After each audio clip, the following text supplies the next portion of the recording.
Namaste.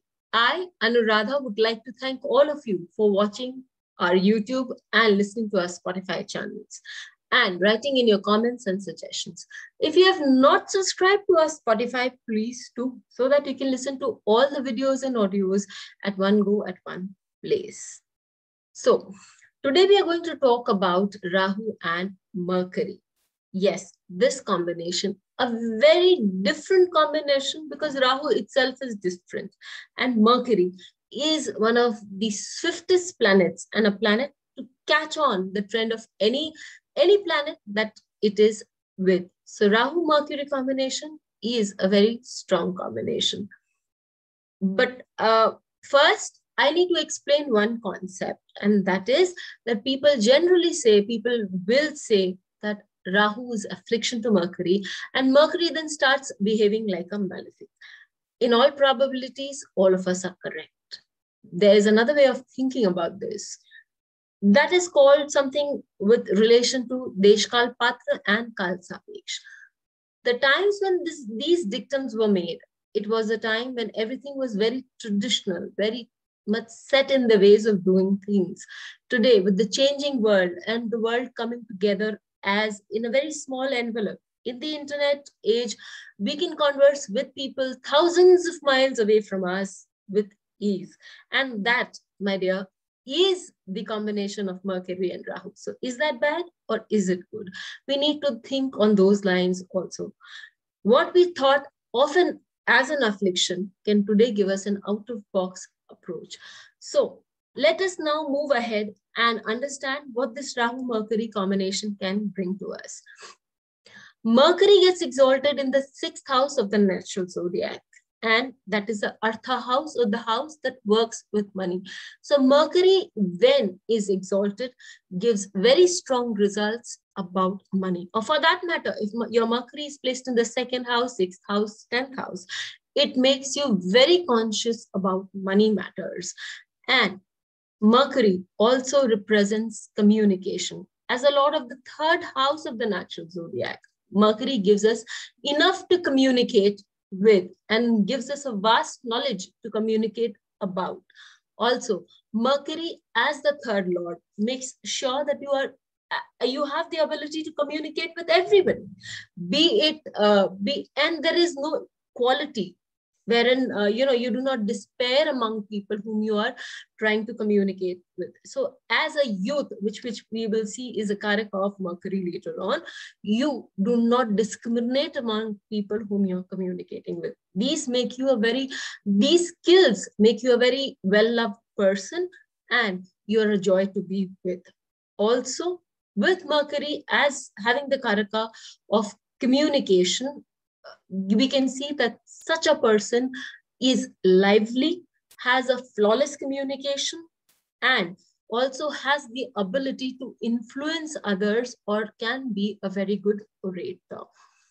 As we move ahead, we see that Mercury is our power of intellect. Why intellect? Because Mercury is the perception. It is the sense of experiencing things in a manner, because we experience things with our 5 senses, and each of us experience things differently because our moon is placed in different houses. The planets which represent the 5 tattvas are placed differently. So our perception is very different, and a perception gives rise to our intellect. So this Mercury, which is responsible for our intellect, is a way how we look at things or how we process information and develop it for our own use. Mercury also denotes short travels for us. So what do we mean by short travel or journey? Yes, because Mercury is the ruler of the 3rd house, an airy sign in the natural zodiac. So for people who want, when we are talking about, change in our jobs, when we talk about changing homes, it is the 3rd house that we always look into. Why? Because apart from the fact that the 3rd house is the 12th from the 4th house, it is also when we need to make small journeys to do something. And if somebody has a Rahu in the 3rd house, it's all probability that such a person would be making a lot of small journeys on account of their work, and that too by air, because Rahu is also an airy planet. And by default, the third house for us always becomes an airy element. So finally, we come to what I said as Mercury is the representing the youth. So if Mercury, which is Digbali in the Lagna, is placed in somebody's Lagna, in such a case, the person will have an outlook which is more modern and trendy, and will also have a look or a physique which is more younger as compared to the others if of the same generation. Now let us move ahead with Rahu. When we talk about Rahu, the first thing that comes in our mind is Rahu is different. Yes, and Rahu is different as compared to the other planets. The main reason we can say is when all the planets are moving in a direct motion, Rahu or a clockwise motion, Rahu and Ketu move in an anti-clockwise direction, specifying very clearly that they're different from the rest. Rahu is strong in somebody's chart, say placed in the 10th house. Such a Rahu makes you very strong and gives you name and fame. And if there is a sun, exalted sun in the 10th house with such a Rahu, then a person will leave his or her mark in the world because Rahu takes on the nature of the planet as well.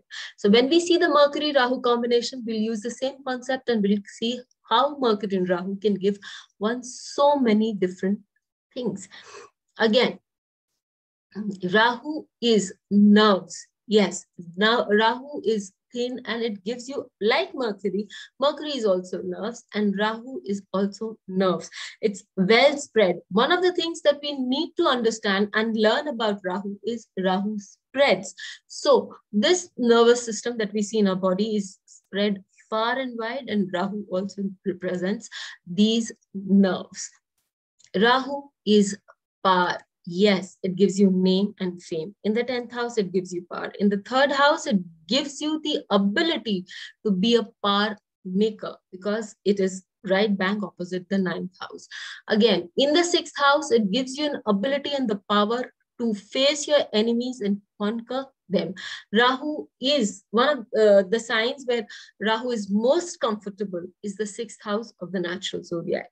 2nd house of the natural zodiac, Taurus, is also a place where Rahu is comfortable, and that is also a sign and a place of power, wealth, and money and ethics. So the ethics of such a person who has Rahu and Taurus will be different from others.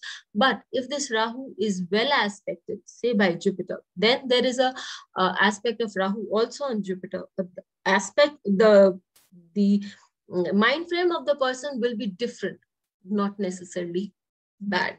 So finally, we come to the Karakatva of trends. Yes, Rahu is forward moving in the sense it is aggressive and it is the first planet to be able to catch on to the new trends. Rahu sets the trend, and with Mercury being the planet of communication, it becomes easy for such a person to set trends in life and to be the one to propagate such a trend. Let's not forget, one of the nakshatras of Rahu is ruled, Swati is ruled by Vayu, and it disperses things. So it spreads things. So that is why we can very easily say that Rahu helps in spreading the news. Rahu helps in its way of setting trends, which is different from others and will at some time catch up. So when Mercury and Rahu are together for a person, such a person will have the ability to set and to spread trends. Such a person will also have a thought process which is growing, which is also increasing in its own way, and will have a confidence in this thought process, especially if it is aspected by Jupiter. We need to understand that this combination works well in favor of the person when there is positive aspects, say of Venus, say of Jupiter, and this will hamper in a certain manner the aspects of the person if there are malefic aspects or malefic conjunction on this with this combination. Also, this combination, though it is said that Rahu is with Mercury, it is actually acting on the Rahu-Ketu axis, making it important for us to know that this is something we are destined to do. This is the way we should move ahead to get a greater fulfillment out of our life.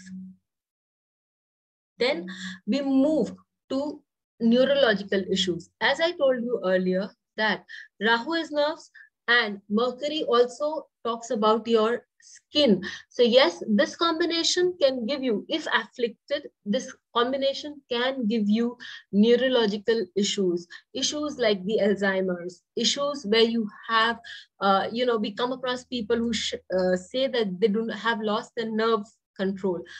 These places we know that the Rahu Mercury combination is working not in the very right manner.